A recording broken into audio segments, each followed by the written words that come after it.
Fantastic. Hey, welcome everyone. My name is Steve. And it's true, isn't it, that at some point in our lives, there's something that unites us, because at some point in our lives, all of us will have made a mess in some way or another. And so over this month, what we're going to be looking to do is, rather than trying to kind of sweep the mess under the carpet, in fact, what we want to be able to do is to bring it and kind of face it head on, and to see how is it that we can look to address the mess. If this is your first time, or if you've come back off the back of attending any of the services over Christmas, you are so welcome. Delighted to have you here. If you're a regular part of the Forge, it is great to see you. Happy New Year to you as well. And if you are watching online and you're joining us, I just want to say thank you for creating the time to join with us. We are so glad that you're doing so, and Happy New Year to you as well. I want to ask a question. How many of you get stressed by mess? In other words, I haven't even explained it. I mean, you're so... My goodness, there is enthusiasm there, isn't there? That's right. So it's, you know, when you start work, you have to clear up, you have to tidy up everything before you actually get on, because you can't work within a messy environment. Or if someone knocks on the door, they're not allowed in until you've vacuumed, you've put everything away, everything is kind of looking smart, and then they're allowed in. If that's you, just put your hands up enthusiastically now. Okay, everyone else, just have a look around. Okay. Because you're looking at stressed people. Right, okay then. How many of you, though, honestly, you don't see the mess? You can just sit, there can be stuff all around, a bit like what we've just now seen there, and honestly, it makes no difference to you. In fact, you probably cause half the mess anyway, that you can go to bed and all the dishes are not washed up and the kitchen is a mess, but that's fine because you can still sleep well. If that's you, put your hands up. That is why there are problems in the world. No. I saw this post. I just thought, oh, this was so true. This is so true. I saw this post on Facebook. It was just a little picture that came up. It said, look, it wouldn't be Christmas without Mum and her bin bag. I mean, that is just such a classic Christmas photo, really, don't you think? Yeah. Now, when we're talking about over this month, as we come to explore what the mess is and of how we can address the mess, a mess can be all kinds of experiences that we have in life. For some people, when thinking about a mess, we would think of a financial mess because we impulse bought, and now we find ourselves struggling in the new year, thinking, I have a Barclaycard bill, I'm going to be in debt. And maybe you've got into financial mess because the addiction to online gambling or those online games, which have just kind of captured you, and it's put you in a mess. Or maybe it's not a financial mess, but it might be a relational mess, that either a relationship that you've been in which is broken, or you've gone through what they call a messy divorce, and maybe it's the case that you haven't spoken to your children or members of the family for the last 5 years because of the mess within family life. It might be that it's a health mess, that you haven't looked after yourself, you haven't exercised, you have overfed, you have overdrunk, and you're suddenly starting to find that there are effects to our body that kind of abuse has caused. and we find ourselves not being the healthy person that we want to be, and it feels a bit of a mess. Or maybe it's a professional mess. Maybe work is all over the place, or you just keep jumping from job to job because you can't get on with the boss, you can't get on with your work colleagues, and it just feels like you're going round and round in circles. There's no stability. It just feels messy. Some of you might be sitting there thinking, nope, that's not me. And how great. You are welcome. You're annoying, but you're welcome. No, all it means is that you're in between messes. So just enjoy it, honestly. That's what it is. Because you see, the thing that we all have in common, whether we have a faith or not, is that life is just messy. Sometimes it's messy because we've caused it. Sometimes it's messy because other people have caused it and we've been dragged into their mess. And sometimes mess happens because life happens that way. So I want to start with some good news today. Some good news. And the good news is this. There's always someone whose life is a bigger mess than yours. So I hope that makes you feel a lot better now. Okay, no, that's not the good news. No. It might make you feel a little bit better, but actually, take a look at this. It's not just you. There is something reassuring about the fact that if there's a mess in your life, it's not just you. Here's what we're talking about this month, okay? Mess brings us together. It does. And this is really important to know, that it's not just me, but it involves me, because it affects how we see other people's mess. When we see other people's poor decisions, before we become critical, we need to remember that we can be a mess too.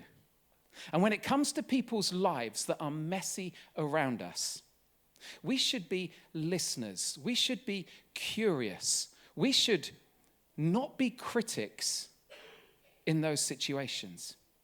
Because when you hear the story behind people's messes, somehow you get to see them differently. A man called Stephen Covey, he wrote a book back, I think it was 1989. It became a world bestseller. It was called 7 Habits of Highly Effective People. And within this book, which was such a bestseller, he tells a story. I just want to read it very quickly to you. This is what Stephen Covey said. He said, "I was riding a subway on Sunday morning in New York. People were sitting quietly, reading papers or resting with eyes closed. It was a peaceful scene. And then a man and his children entered the subway car. The man sat next to me and closed his eyes, apparently oblivious to his children who were yelling, throwing things, and even grabbing people's papers. I couldn't believe he was so insensitive. Eventually, what felt like unusual patience, I turned and said, 'Sir, your children are disturbing people. I wonder if you couldn't control them a little more?' And the man lifted his gaze as if he saw the situation for the first time. 'Oh, you're right,' he said softly. 'I guess I should do something about it. Sorry, we've just come from the hospital where their mother died an hour ago, and I don't know what to think, and I guess they don't know how to handle it either.' He said, from that point, at that moment, everything changed. All of his frustration, all of his anger just melted just like that. Why? Because suddenly he understood the story behind the mess. He said, everything changed in an instant. So easy, isn't it, to make judgments and be critical of other people's mess, which is why it's important, actually, that we should always believe the best in others, especially when we don't know their story. And when we look at what Jesus has to say, Jesus picks up on this in his teaching, because it's something that we always find ourselves doing. We can look at a situation and say, I can't believe, how stupid are they? This is what Jesus said. He said, "Do not judge others, and you will not be judged. For you will be treated as you treat others. The standard you use in judging is the standard by which you will be judged." In other words, he is saying, when you see a mess in someone else's life, don't judge, don't slag them off, don't be the critic, unless that's how you want other people to be viewing you in your mess. And then he goes on to say something which would have made everyone laugh. We won't laugh at this particularly, but people would have laughed when he said this. He says, and why worry about a speck in your friend's eye when you have a log in your own? You see, we all have mess in our lives, and it's easy to highlight it in others. And we invest time in trying to hide our mess from others to make ourselves look respectable. So, this is how the Message version, which is a kind of another translation of the verses that I've just now read, I think this really captures the meaning of what Jesus was saying when he talked about not judging. This is what he says. He says, don't pick on people or jump on their failures or criticize their faults, unless, of course, you want the same treatment. That critical spirit has a way of boomeranging. It's easy to see a smudge on your neighbor's face and be oblivious to the ugly sneer on your own. So Jesus is warning us and saying, don't go around judging other people's messes because you're a mess too, unless you want them to judge you. And another reason it's really important to recognize that not only do other people have a mess, but we have a mess too, is because sometimes we find a mess that is very hard to get out of by ourselves. And actually, we need others. It's a reminder that we need each other. Because, well, I guess we've all been in holes which have been so deep that we couldn't get out of ourselves. I remember, I've shared this before, but many, many years ago, I remember first getting a Barclay card. A Barclay card is fab, because you can just spend, and it's just wonderful until it comes to having to pay at the end of the month. And it had got to the point where I hadn't got enough money to pay at the end of the month. And so month after month, my Barclay card bill went higher and higher and higher until it got into four-figure numbers. And I honestly didn't know what to do.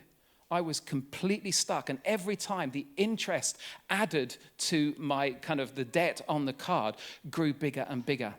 And so I wouldn't say anything to anyone because that's just embarrassing. And I remember a friend coming up. I hadn't seen him for quite a while, and a friend came up and said, "How are you, Steve?" And so we talked about family. And then he just asked a really direct question, which you don't normally ask a friend. And he just said, "How are your finances, Steve?" And he was like, "Oh, no." So I said, well, actually, they're not good at the moment. I'm really, really struggling. I've got this debt. And so I explained the situation. And actually, I didn't see that friend again for ages. But about a week later, a gift came through the post to clear my Barclay card bill. It was extraordinary, and it wasn't from my friend. In fact, I have no idea who it's from because they wanted to stay anonymous. But I was in a pit, I was in a hole that I did not know how to get out. And thank goodness, and I learned from it, for someone to be able to get me out of that mess. If you've ever had someone step into your life to do something that has helped you at a point where things are so messy you don't know how to sort it, you will know the power that is. It's amazing. It's overwhelming. You feel so humble that someone is willing to help us out. Imagine if the reputation of the church was that. You know, that when anyone within a church had met or came across people whose life was a mess, that instead of pouring out judgment and saying, well, I'm sorry you have to live in the mess of your decisions, that's just how life is, or making a judgment, and instead of that, being the people to come alongside and support. Honestly, it would change the reputation of the church in our country so much. So much. Now, there's something about the mess that Christians believe that I think is important. And it's this, is the mess that brings us together because we are all in the same boat. We either have been a mess, we are a mess, or we're a decision away from becoming a mess. Okay, the mess that brings us together is the mess that brought God near. For God loved the messy people of the world so much that he sent his son into the world. You know, the good news of our faith, the Christian faith, is that God saw the mess that we were in and sent his son to help address the mess. That's why we've been celebrating over these last few weeks the Christmas story, the coming of Jesus. The coming of Jesus into the mess of our world. And sometimes I think it's really easy to be kind of viewing God as if God would have no idea how hard it is on life, because God is aloof, God is separate, God is out there, he's beyond us. And so that he cannot understand the tensions that you and I face and the mess that we get into. And yet Jesus coming, well, he was born into a mess. He was born into a stable. And for Jesus to be able to come into our world and to experience what you and I experience, God understands, God knows, God's been a part of the mess in this world. And he didn't shy away from the mess when Jesus was here, because he spent time with messy people, with women who decided the only way to go forward was to sell their bodies for sex. For people who would kind of turn their back on their own nation in order to be able to earn money through tax collection. All the people that the religious leaders thought were messy and dirty and needed to be avoided, Jesus spent time with. And it's why people didn't recognize who Jesus was when he came. Especially the religious leaders, because if there's a God, and if God was to come, what would God be like? He would look on this earth and he would say, well, what a mess you've made of it. And he would bring judgment. He would be Judge Rinder. He would be, well, maybe not Judge Rinder, but he would be the judge that would be condemning all of us for the mess that we've made of the world. So when Jesus enters the world, he doesn't come as judge. And he introduces a new word into the messiness of life, which is a life-giving word. It is an outstanding word. It's an unexpected word. He introduces this word. It's a word called grace. Nobody expected it, and most people missed it. So if you're here today, and when we just have to stop and reflect, as Helen got us to a little bit earlier, where are you at the moment? And you think my life is messy. And you're just trying to cover over that mess to look respectable here today. I get it, that's what I do as well. But God sees past that. And his response, and this is so important, his response isn't judgment, it isn't condemnation. It's grace. Now, another thing is this, that the mess in your life and the mess in the world, this is extraordinary. The mess is a lens through which we discover God. God reveals himself in the context of mess. That if you're able to recognize mess, honestly, you are just a baby step away from recognizing the presence and the grace of God. Let me explain. What I want to do is I want to go to some verses in a letter written by a man called Paul. Paul has an intellect and an understanding that is 1,000,000 times greater than mine. Okay, I just want to kind of reassure you on that. And he explains it, but he explains it, and as you read through it, you think, what I'll try and do is unpick a little bit of what he's saying. He's writing to a group of Christians who live in Rome, and this is how he puts it. He says this: we know that everything in the law was written for those who are under its power. So in other words, there is a law that we kind of have to abide by or live by. So if you drive a car, you come under the law of the highway code, because that law, the law of the road, is over you. If you get stopped and you've been driving really, really quickly, and the police stop you, and they pull you over, and you say, well, thanks very much, but I don't like that law. I'm not prepared to come under that law. Okay, it will make no difference to the result that will happen, because you are under the law, because you are driving in the UK under certain rules. You can come up with excuses. Now, from first-hand experience, when I was younger, I tried to make excuses for why I needed to drive so fast. I got nowhere. Literally, when they took my license away for 6 months, which was a very embarrassing time. They showed no grace. So in other words, there is something higher than what I think and even how I behave. There is a standard by which we are called to live by. And when Paul says this, that we know that everything in the law, when he talks about the law there, he's really talking about the law of God. And that can be understood in different ways by people. If you were Jewish, you would say it's under the Old Testament laws. There were 662 of them, and they would memorize them, and they would know whether they would break the... Honestly, it was so structured around the law. If you're a Christian, if you're a follower of Jesus, then we live by the law of Christ or the law of Jesus. And the law of Jesus is to love and to treat people in the way that God loves and treats you. Remember that new command I give to you, to love one another. As I have loved you, I want you to love one another. That's the law under which it's how we treat people, how we love other people. But if you're not someone who would have a faith, or you're still exploring, you could just replace that word or include within that law the law of your conscience. Because there are some things, we can't get away from it, there are some things that our conscience tells us that we should and that we shouldn't do. We're under the law of our conscience. We feel accountable to it. And another thing that we all have in common is that we all fall short of whatever standard that we live by. Whether it's the law of Christ, whether it's the law of the Old Testament, whether it's the law of our conscience, we keep messing up. And when we're caught, it's always great to hear excuses of why someone has been caught.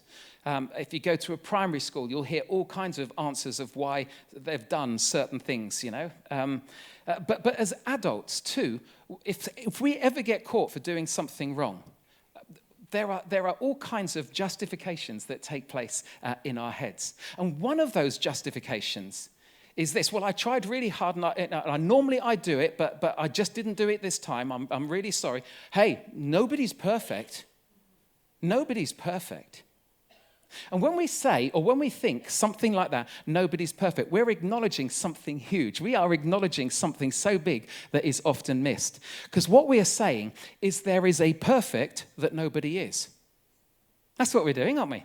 We're saying nobody's perfect. We're saying there is a standard, there is a perfection that nobody is reaching up to.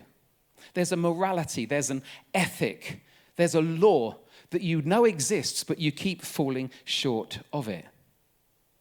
So Paul goes on in his letter, and he says this: the law says that these things to stop anyone from making excuses. So in other words, it's not that we should justify the wrong things that we do, although we can often be good at that, or stop pointing the finger at other people. And he says to stop making excuses and to let God show that the whole world is guilty. Now, you might think, blimey, this is the first Sunday this is really gloomy. This is not gloomy, okay? You have to be a little bit gloomy to then jump up, okay?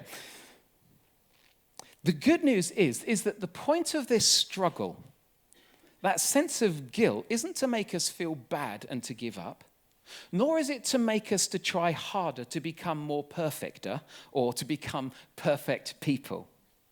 It's to show that we need God and that God is near. God goes on to say this: God doesn't accept people simply because they obey the law. If you're trying to be good to be accepted by God, we're never going to hit that standard. We're just not, because you've already failed in the past, so we haven't reached it. We haven't lived this life of perfection. So God doesn't accept people simply because they obey the law. So it's not about whether you're good or bad. So if you're sitting here thinking, I'm rubbish, that's fine. Honestly, that is fine. That is not a thing to put a barrier against God. No, indeed. All the law does is to point out our sin. So when I read the New Testament, I'm reminded of the law of Christ, of how I am to love others, how I am to forgive others, how I'm to invest in others, how I'm to step in and to support others. And when I read that, I just know I keep falling short, because it shows me how far short I fall. It's like a mirror and a reminder that there is a perfect, but nobody hits it, including me.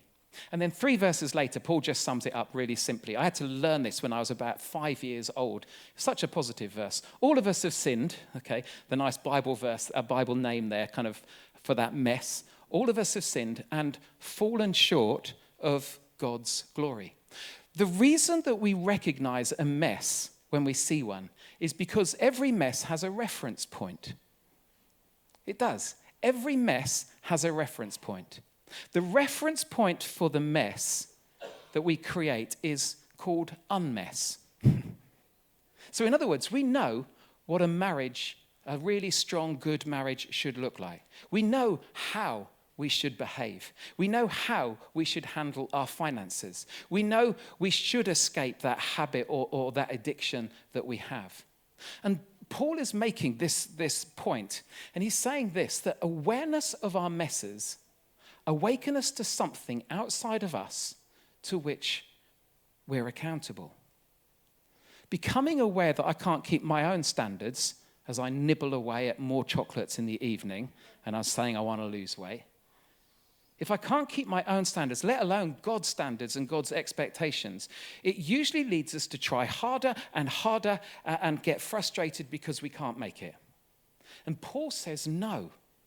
God didn't give us the law to make us try harder or to ding our conscience to become a better person. God speaks through our conscience. God reminds us so that we become aware that there is something or someone outside of you and me to whom we're accountable. Which is why Paul goes on to say this, and this is amazing. But God treats us much better than we deserve. The one that we are accountable to, God himself, isn't the judge, and listen carefully to this. For those of you who have made a mess in various ways, you have to hear this. God is not a God who is a judge, who points the finger, who shakes his head in disbelief at our mess and criticizes us. He's the God of mercy, and he's the God of grace. I remember mercy being described as this, not getting what we do deserve, and grace being getting what I don't deserve. So this is grace, but God treats us much better than we deserve. And because of Christ Jesus, he freely accepts us and sets us free from our sin. So today, on the first Sunday of January, there is an invitation from the one who is over us, who is above us, who is beyond us, God himself. And the invitation is to be accepted into his family, to be loved by him, to be forgiven for the mess that we've made in our own lives, which often then draws in other people to that mess as well.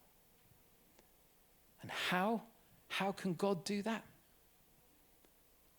Because of Christ Jesus. So it's got nothing to do with how good or how bad you are. And it's got everything to do with who Jesus is and what he has done for us. We during the carol service or the Christmas service, we just used the verses from the angels bringing the message to the shepherds who said that a rescuer has been born to us today. In the city of David, he is Christ the Lord. Why did Jesus come? It's to deal and address the mess that we make in our lives. We're in a hole too big to climb out of ourselves. It's why we need Jesus. It's all to do with recognizing God in the mess and accepting his grace. If there is no mess in your life and you have never done anything wrong, then why would you need God? Why would you need God? So all of us have sinned and fall short, which is why all of us, Jesus came for all of us. This is, these verses, I'm going to finish in a minute. Just have a look at these verses. That God sent Christ, that's Jesus, to be our sacrifice. Christ offered his life's blood so that by faith in him, we could come to God. And God did this to show that in the past he was right to be patient and forgive sinners. This also shows that God is right when he accepts people who have faith in Jesus. It's about trusting the one who died to take our sin, our mess, on himself so that we can go free. You want to find out more?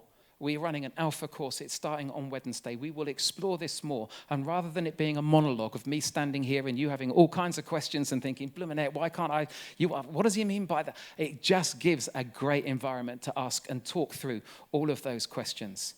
Alpha starts on Wednesday. You can come to Next Steps and you can sign up. And if you're watching online and you live locally, you are welcome to be able to join us. Just go to our website, forgechurch.com/alpha. We would love, love, love to see you.